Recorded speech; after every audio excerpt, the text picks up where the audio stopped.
Hi guys, it's me again, Josh Hood. I just got another little story. Um,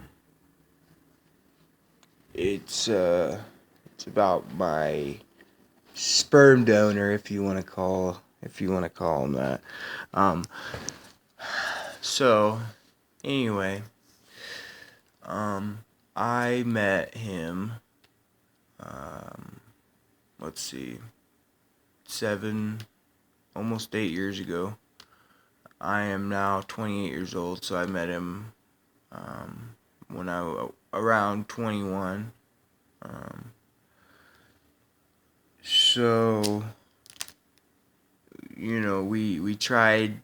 Only reason that I met him was because his wife found me somehow and wrote me a letter. Um, and crazy thing, they had been living on the same road as my aunt for 10 years prior to that. So, anyway, I get the letter, and my fiance now, she was my girlfriend at the time. We both go over there after about 2 weeks of contemplating whether I should or not. She basically wrote me and said that, oh, he never stopped thinking about you, and um, you know he wants to meet you, and um,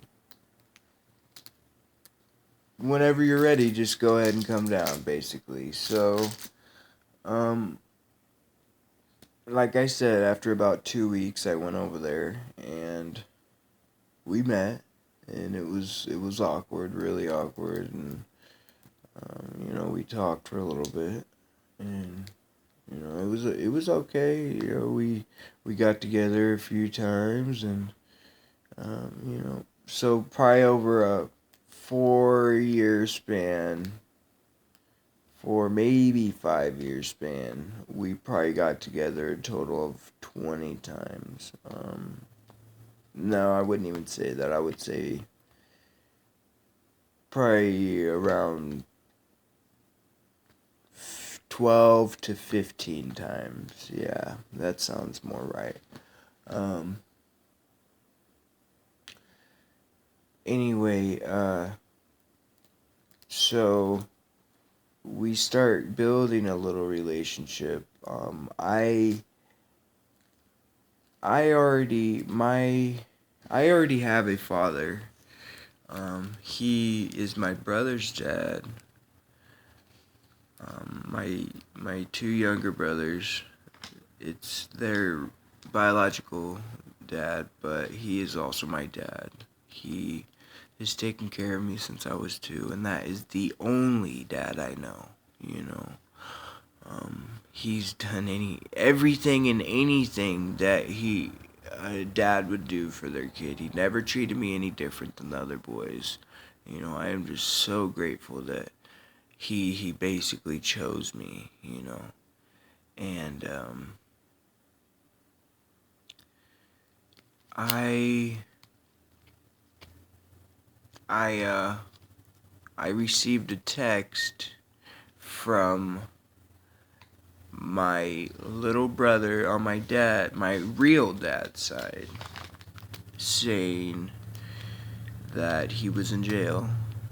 His girlfriend texted me, and he was in jail, and that they have been using, and um,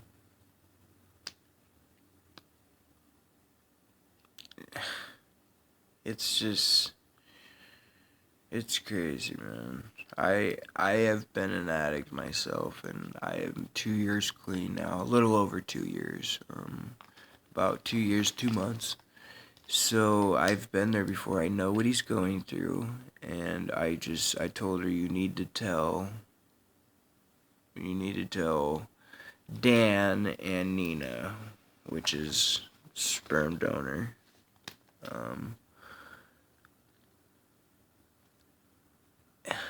anyway, she told them, or Nina, I guess, and everything went good. I told her that she would be more understanding than Dan would, and so she did, and I also told her that when my brother does get out, have him call me, and we can get him help, because I don't want to see him any more messed up, man.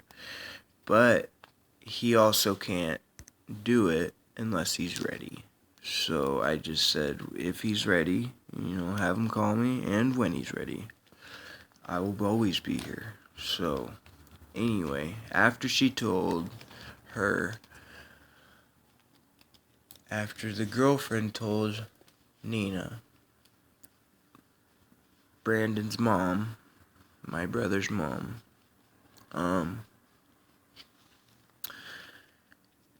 Nina texts me and, says, thank you for reaching out to her, this and that. And I said, yeah, no problem. And she also said in her text, I'm glad you're doing good. I just wish that you and your dad would get together more. Because he has try and text you, and which I have never received such a text ever. So I just basically told her, you mean to tell me that he's texted me one time? One time! He apparently texted me to watch a game with him. And since I didn't text him back, which I never received a text, since I didn't text him back, he just assumed I never wanted nothing to do with him. Like, does that even sound right to you, lady?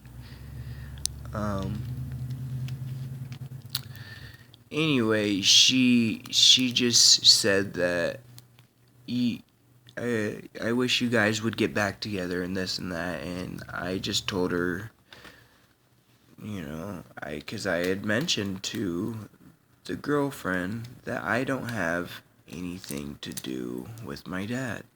And Nina, the stepmom, my stepmom, said, I saw your text, and I hope you have a good life, and I wish you guys would just get over your differences, and you guys are just so stubborn, you guys are the same. And I told her, you don't know me, we're still in the honeymoon stage, and our masks haven't been pulled off yet, so you don't know me, you don't know how I feel. Stop trying to say that you do, okay?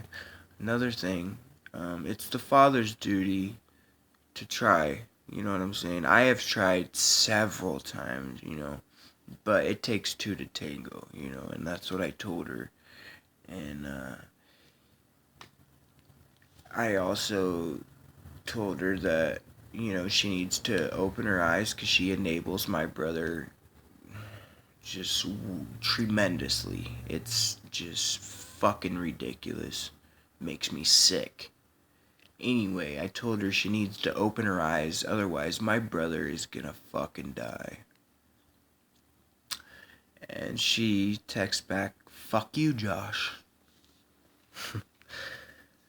And, honestly, I can't believe she would ever say that, because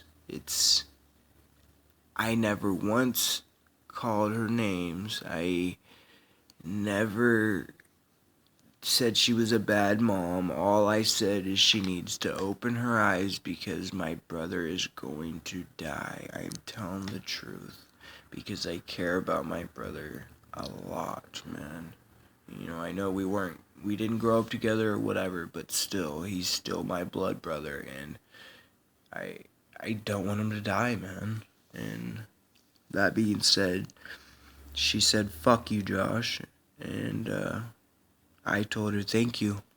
Thank you for proving my point. Have a nice life. And deleted her and all that. So, I just wrote my brother, because apparently he's out of jail now, and I just, told him that I'm here for you, man, when you're ready. And regardless of what you hear, it's, I'll always be here, man. Okay? And I love you, bro. So please don't do anything just stupid. And if you need anything, I mean anything, bro, just call me, okay? Just call me. I don't fucking care what time it is at night. At nighttime, day, who gives a shit? Just call me, okay? So that's it. Now you guys know. It hurts me a little bit. I'm angry about it. But in the end, I already have a father, you know. And my biological sperm donor doesn't deserve my attention. Period. I mean, if you're, I never asked them for anything. I didn't ask them for money. I've taken care of myself since I was 16, and I have, and I always will. And